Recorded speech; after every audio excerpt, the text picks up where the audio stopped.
in some of my findings, I realized that in the African culture or settings, we tend not to set boundaries. And because we don't set boundaries in families, our girl child is not used to boundaries. There's something I used to teach my children, and that's respect and love. So when I say no, I mean no. Okay, so when I'm saying no and you accept my no, that is respect my boundary, respecting my boundary. If I say you can't touch this, you can't touch it. If I say you can't say that to me, you can't say it to me. It's a boundary.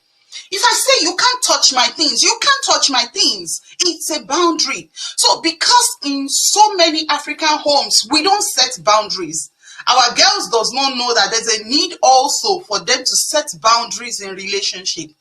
You can't go out with me and touch my breast if I don't give you the permission. You don't do it. It's a boundary.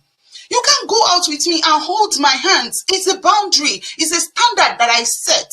You can't go out with me. You can't draw me closer and kiss me if I don't give you the permission. I will slap you. Do you understand? So there's a need for us to teach our children to set boundaries. Now, apart from boundaries, there is one more thing that is very, very crucial that you could use in the court of law, which is consent. You could be, and this is for teenagers, you can actually have a boyfriend. For some of them that have a boyfriend, because sometimes we sweep things under carpet and we pretend as if those things don't exist. They exist. Your teenagers have boyfriends. They have girlfriends.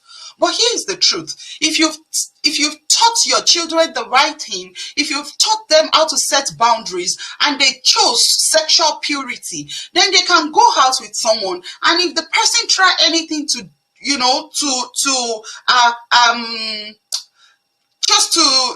manipulate them, to go into bed with them, then you can teach your children things to do. And sometimes when you can read the handwriting on the walls, you might not be vulnerable. And so the person might not be able to violate you or take advantage of you.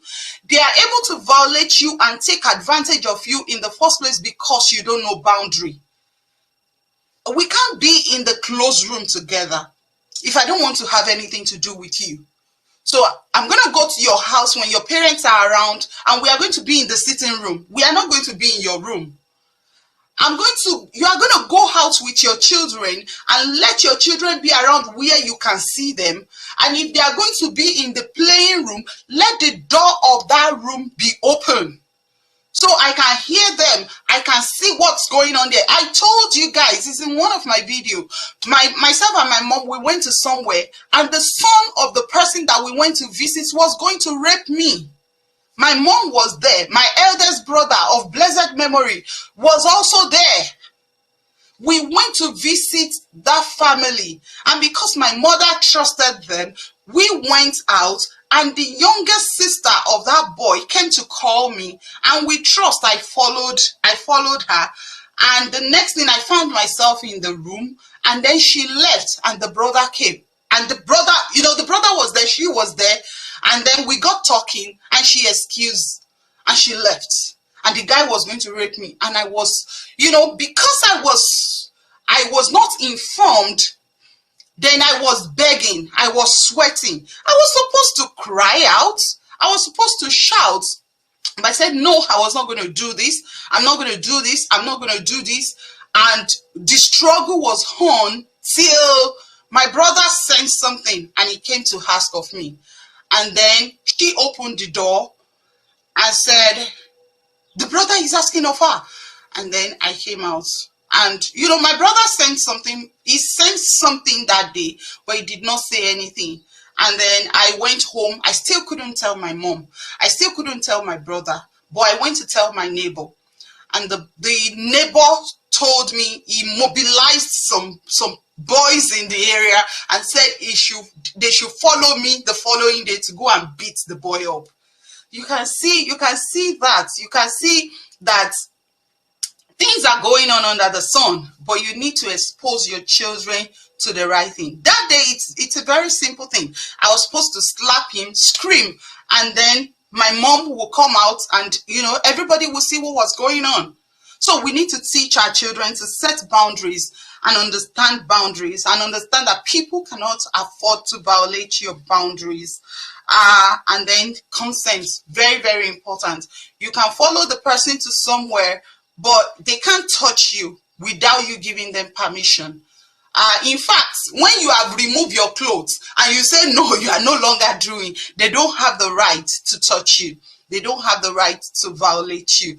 But make sure that as much as possible, we inform our children.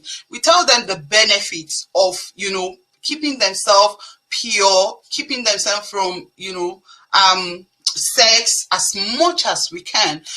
Some children will choose their way. They will choose what they want to do. But then you have done your part by, number one, praying. And the prayer does not even start now. Prayer starts from the womb. So start praying ahead as much as you can. Affirm your children. When you see sexual perversion like the ones I show in those videos, make sure that you inform a professional, meet with a professional, let them talk to the kids about it. And then, very, very essential, one more thing about boundary settings from childhood is actually taking turn to enter the bathroom. You must let your children know this, that they need to take turn. They have to, wait. If I'm going to enter the bathroom, it's not going to be with girls and girls. It's not going to be with boys and boys. And it's not going to be with boys and girls. It's going to be one person at a time. So one person at a time in the bathroom. That's